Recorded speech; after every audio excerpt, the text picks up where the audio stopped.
This is Dallisgrass. This is Paspalum dilatum.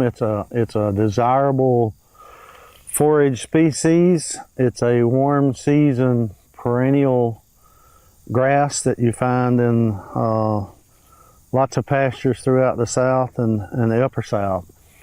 The plant has a very characteristic inflorescence, usually 3 to 5 inflorescence on the seed head. At this point right now, this particular one is flowering. If you could get a close-up view, you could see the stamens. They're kind of purple in color on this plant. And another characteristic of this particular plant is the real long hair or pubescence right at the intersection of the inflorescence and the stem base. On Dallisgrass, the vernation is rolled, but then the lower stem base is flattened. The leaf sheath is split, and if you notice how I'm pulling this away from the stem, I am not tearing the leaf sheath apart. It's just not fused, so it's a split sheath. The leaf blade is fairly narrow, but the back of the blade has a very prominent midrib that shows as a ridge. It's very easy to see and to feel. There are no hairs on this blade, this leaf blade, on the top or the bottom until you get right near the base, near the collar region, and you'll find a few hairs. If you look at the base of the leaf blade, you'll see the ligule is a membranous ligule that is sometimes up to 1/8 of an inch in length. Dallisgrass does not have an auricle. Dallisgrass does not have stolons. Sometimes it'll have very short rhizomes, but most of the spread through Dallisgrass is by seed. The growing point initiates near the base of the tillers, each plant, just like lots of other grasses.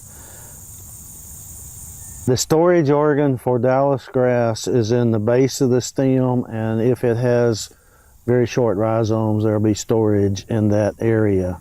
That's where the energy is stored for regrowth.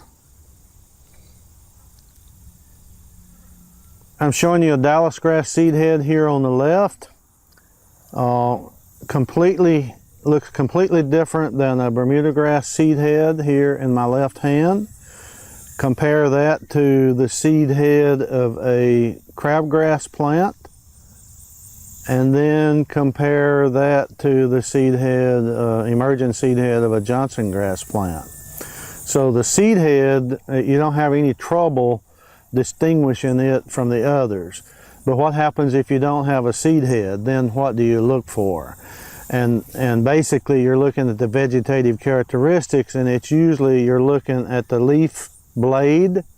Usually Dallisgrass is much wider leaf blade than Bermuda grass, not quite as wide, not nearly as wide as a Johnson grass, and perhaps the same size as a crabgrass leaf. But the major thing you can use for distinguishing Dallis from those others, it has that very prominent membranous ligule at the base of the leaf, at the collar region, and it has those few, maybe a dozen or so short 1/4 inch hair at the base of that leaf blade, and you won't see that on crabgrass or Bermuda grass. Bermuda grass has a lot of hair at the base of the leaf blade, but it's not nearly as long as the hair on Dallisgrass plant.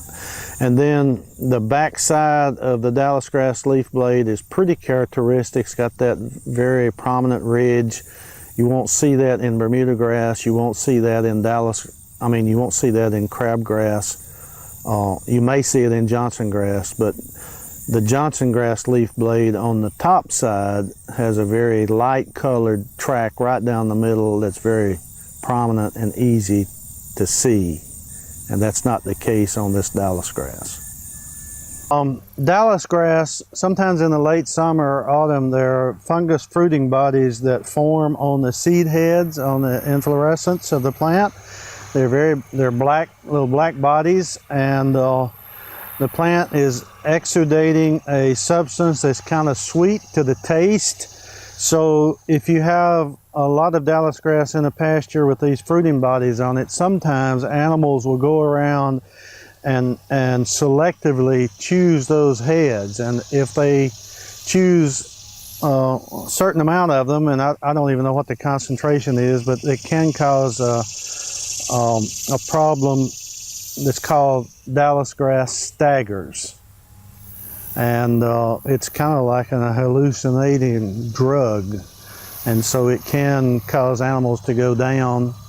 And the way we normally manage around that is to, if we see that in the pasture as we walk through it, is we either clip those pastures, clip the seed heads off and let them fall to the ground, or harvest it for hay, and then during the curing, raking, baling, refeeding process, plus the fact that animals cannot be selective when they eat the hay, as a general rule, that same vegetation will not cause a problem when the hay is fed back.